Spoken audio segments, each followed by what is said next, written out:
विधानसभा निवडणुकांचा निकाल लागला त्याचा दुसरा दिवस. एक उमेदवार त्याने जिथून निवडणूक लढवली होती त्या मतदारसंघात गेला. ओपन जीपमध्ये चढला. त्याला पाहायला, त्याच्याशी हात मिळवायला लोकांनी गर्दी केली. कुणी नुसते हात जोडले, कुणी फक्त पाहत राहिलं. प्रत्येक जण रडले सुद्धा. या भेटीत विजयाचा जल्लोष नव्हता, तर पराभवाची झालर होती. कारण निकालानंतर मतदारांना भेटायला आलेला हा माणूस पराभूत झाला होता. त्याचं नाव मुथुवेल करुणानिधी स्टॅलिन. तमिळनाडूचे माजी मुख्यमंत्री के स्टॅलिन. कोल्हापूर विधानसभा मतदारसंघातून स्टॅलिन 2001 पासून आमदार, 2021 पासून राज्याचे मुख्यमंत्री. पण यावेळी स्टॅलिन यांचा पराभव झाला, तेही कधी काळच्या त्यांच्याच जुन्या सहकार्याकडून. स्टॅलिन फक्त मतदारसंघातच हरले नाहीत, तर स्टॅलिन सत्तेतून सुद्धा बाहेर पडले. नव्याने एंट्री मारलेल्या थलपती विजयच्या तमिळगा वेट्री कळघमने तमिळनाडूमध्ये बाजी मारली. पण 118 जागांचं बहुमत असताना विजयच्या पक्षाला 108 जागा मिळाल्या आणि बहुमतासाठी कमी असलेल्या 10 जागांनी तमिळनाडूच्या राजकारणाच्या पिक्चरमध्ये खतरनाक ट्विस्ट आणला. हा ट्विस्ट अजूनही संपलेला नाही. पण या सगळ्या पिक्चरमध्ये एक माणूस असा आहे जो हरूनही जिंकला, कारण त्याने सत्ता स्थापनेच्या चाव्या आपल्या हातात ठेवल्या. त्यांना राजकारणात कायम हिट ठरणारा, जवळच्या नुकसानाऐवजी लांबच्या फायद्याचा विचार केला.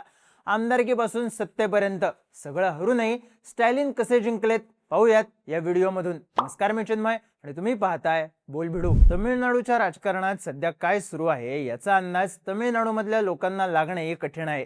टीव्हीकेने 5 आमदार असलेल्या काँग्रेसचा पाठिंबा मिळवला, पण सीपीआय, सीपीआयएम, व्हीसीके, आययूएमएल या छोट्या पक्षांचा पाठिंबा मिळवण्यात टीव्हीकेला सहज यश आलं नाही. त्यासाठी बऱ्याच टाचा घासाव्या लागल्या आणि सरते शेवटी मॅजिक फिगर विजयच्या टीव्हीकेला ओलांडता आली. या ड्राम्यामध्ये लक्ष थलपती विजयवर आहे, दिल्लीतून होत असलेल्या हालचालींवर आहे, छोट्या पक्षांवर आहे आणि अर्थात के स्टॅलिन यांच्यावर सुद्धा. पण सत्ताकारणाच्या या राड्यात स्टॅलिन हरूनही कसे जिंकलेत? तर पहिलं कारण, स्टॅलिन यांनी स्वीकारलेला पराभव. तमिळनाडूचा निकाल ज्या दिवशी लागला त्याच दिवशी पश्चिम बंगालचा निकाल लागला. तिथे मागच्या 15 वर्षांपासून असलेल्या ममता बॅनर्जींच्या सत्तेला भाजपने सुरुंग लावला. अगदी वन साइड भाजप सत्तेवर बसली. सेम परिस्थिती तमिळनाडूमध्ये झाली, जिथे नवक्या टीव्हीकेने पहिल्याच निवडणुकीत सत्ताधारी द्रविड मुनेत्र कळघमला अर्थात डीएमकेला धक्का दिला. बंगालमध्ये ममता बॅनर्जी खवळल्या. त्यांनी आपण मुख्यमंत्री पदाचा राजीनामाच देणार नाही हे जाहीरपणे सांगितलं. पश्चिम बंगालमध्ये मोठा राडा झाला. हेच तमिळनाडूमध्ये मात्र स्टॅलिन यांनी आपला पराभव स्वीकारला. काही इमोशनल ट्विट करत त्यांनी जनादेश मान्य असल्याचं सांगितलं. यात अर्थात राजकारण होतच, कारण 1967 पासून तमिळनाडूमध्ये डीएमके आणि एआयडीएमके यांचं सरकार आलटून पालटून येत असतंच. त्यामुळे 5 वर्षांनी सरकार बदलतं. पण तरीही यावेळी टीव्हीकेने दिलेला दणका मोठा होता आणि विशेष म्हणजे आपल्या प्रचारात टीव्हीकेने स्टॅलिन आणि डीएमकेला टार्गेट केलं होतं. भ्रष्टाचाराच्या मुद्द्यावरून प्रचंड रान उठवलं होतं. पण यावरून आगपाखड न करता स्टॅलिन आपल्या मतदारसंघात गेले, लोकांना भेटले, त्यांनी पराभव स्वीकारला. इमोशन्सवर चालणाऱ्या तमिळनाडूच्या राजकारणात टिकून राहण्याची खेळी केली. स्टॅलिन हरूनही जिंकले असं म्हणण्याचं दुसरं कारण म्हणजे विरोधात बसण्याचा निर्णय. विजयच्या टीव्हीकेकडे 108 आमदार, डीएमकेकडे 59, एआयडीएमकेकडे 47 असं तमिळनाडूमधल्या मुख्य पक्षांचं संख्याबळ. त्यात डीएमके आणि एआयडीएमके यांना आपापल्या मित्रपक्षांना एकत्र करून सुद्धा मॅजिक फिगर गाठणं अवघड होतं. त्यामुळे तमिळनाडू विधानसभा त्रिशंकू होती आणि मॅजिक फिगर गाठण्यासाठी घोडेबाजार होणार हे नक्की होतं. त्यात स्टॅलिन यांच्या डीएमकेला दुसऱ्या क्रमांकाच्या जागा मिळालेल्या. मित्रपक्ष, अनुभव आणि राजकीय होल्ड यामुळे सत्ता स्थापनेच्या खेळात स्टॅलिन डाव घुमवू शकले असते. पण स्टॅलिन यांनी निकालानंतर लगेचच आपण विरोधात बसणार असल्याची घोषणा केली. यामुळे डीएमकेचा स्टँड क्लिअर झाला. पण अडचण झाली ती एआयडीएमकेची, कारण 2021 पासून एआयडीएमके सत्तेतून बाहेर आहे. त्यात यावेळी टीव्हीकेमुळे त्यांची संधी गेली. पण डीएमकेने आपण विरोधाचा चेहरा बनणार अशी घोषणा केली आणि एआयडीएमके मध्ये हालचाल वाढली. कारण तिसऱ्या नंबरवर गेलेल्या एआयडीएमके कडून सत्ता आणि विरोधी पक्षनेतेपद दोन्हीही लांब राहणार हे स्पष्ट झालं. त्यामुळे एआयडीएमके मधल्या एका गटानं सत्तेत सहभागी होण्याची मागणी केली. त्यांचा जोर इतका वाढला की पक्षाला आपले आमदार रिसॉर्टमध्ये ठेवावे लागले. स्वतःचा पराभव झालेला असूनही स्टॅलिन यांना एआयडीएमके मध्ये अस्थिरता तयार करण्यात यश मिळालं आणि स्वतःच्या पक्षाला सक्षम विरोधी पक्ष म्हणून समोर आणता आलं. स्टॅलिन हरूनही जिंकले असं म्हणण्याचं तिसरं कारण म्हणजे सत्तेचा मोह नसल्याचा मेसेज. काँग्रेसचे फक्त 5 आमदार निवडून आले, पण काँग्रेसने इतक्या वर्षांची डीएमके सोबत असलेली युती तोडत टीव्हीकेला पाठिंबा जाहीर केला, सरकारमध्ये सामील होण्याचा निर्णय घेतला. एवढंच नाही तर ही युती लोकसभा आणि राज्यसभा निवडणुकीसाठी कायम राहील असंही जाहीर केलं. यानंतर डीएमकेने लोकसभेत काँग्रेससोबतची युती तोडत असल्याचं आणि आपल्या खासदारांची बसण्याची वेगळी व्यवस्था करण्यात यावी असं पत्र लिहिलं. स्टॅलिन हे इंडिया आघाडीमधले महत्त्वाचे नेते. एवढंच नाही तर लोकसभेत त्यांचे 22 खासदार. त्यामुळे केंद्रात महत्त्वाची भूमिका असूनही त्यांनी विरोधी पक्ष असलेल्या काँग्रेसपासून केंद्रात थेट फारकत घेतली. त्यात काँग्रेसने टीव्हीके सोबत जाताना डीएमकेच्या नेतृत्वातल्या आघाडीमधल्या छोट्या पक्षांना सुद्धा सोबत आणायचा शब्द दिला. त्या दृष्टीने प्रयत्न सुद्धा केले.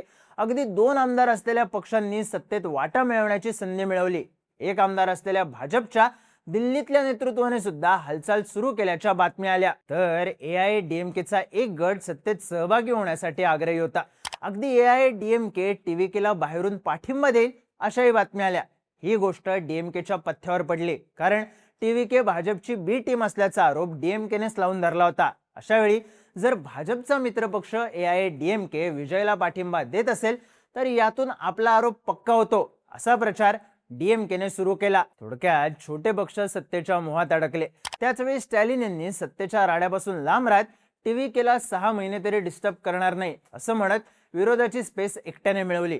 सोबतच सत्ता स्थापनेसाठी थलपती विजयची राज्यपालांकडून अडवणूक होत असल्याचे आरोप झाले तेव्हा ट्विट करून राज्यपालांनी सरकार स्थापनेसाठी लवकरात लवकर हवी ती मदत करावी असे स्टेटमेंट स्टॅलिन यांनीच दिलं. तमिळनाडूच्या सत्ता स्थापनेच्या राड्यात दुसऱ्या क्रमांकाचा पक्ष आपली विरोधाची बाजू भक्कम करत राहिला.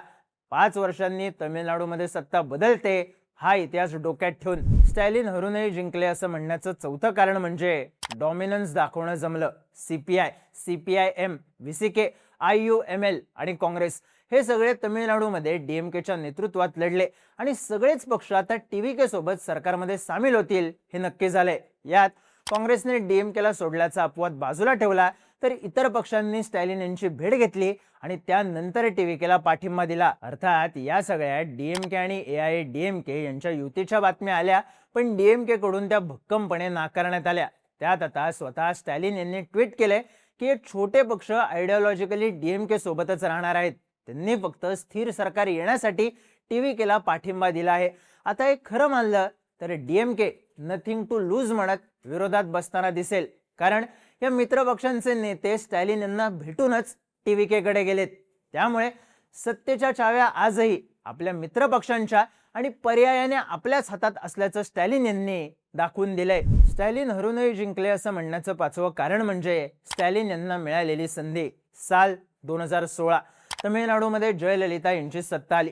दर 5 वर्षांनी सत्ता बदलते या ट्रेंडला हादरा देत जयललिता यांनी सलग दुसऱ्यांदा सत्ता मिळवली. डीएमकेला सलग 10 वर्ष सत्तेच्या बाहेर राहावं लागलं. त्यात 2016 मध्ये जयललिता यांचं आणि 2018 मध्ये करुणानिधी यांचं निधन झालं. करुणानिधी यांचं निधन झाल्यानंतर डीएमकेची एक हाती सूत्र ही स्टॅलिन यांच्या हाती आली आणि त्यांनी ही संधी गाजवली.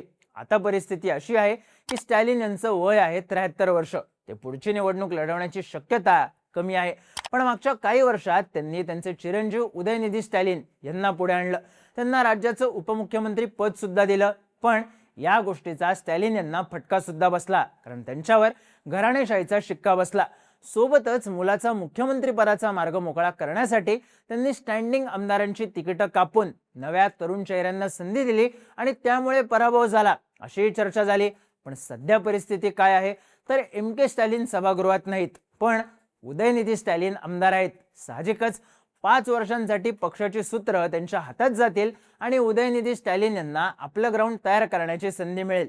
ज्या पद्धतीने एमके स्टॅलिन 2021 मध्ये ताकदीने पुढे आले तीच संधी आता उदयनिधी स्टॅलिन यांना मिळाली आहे.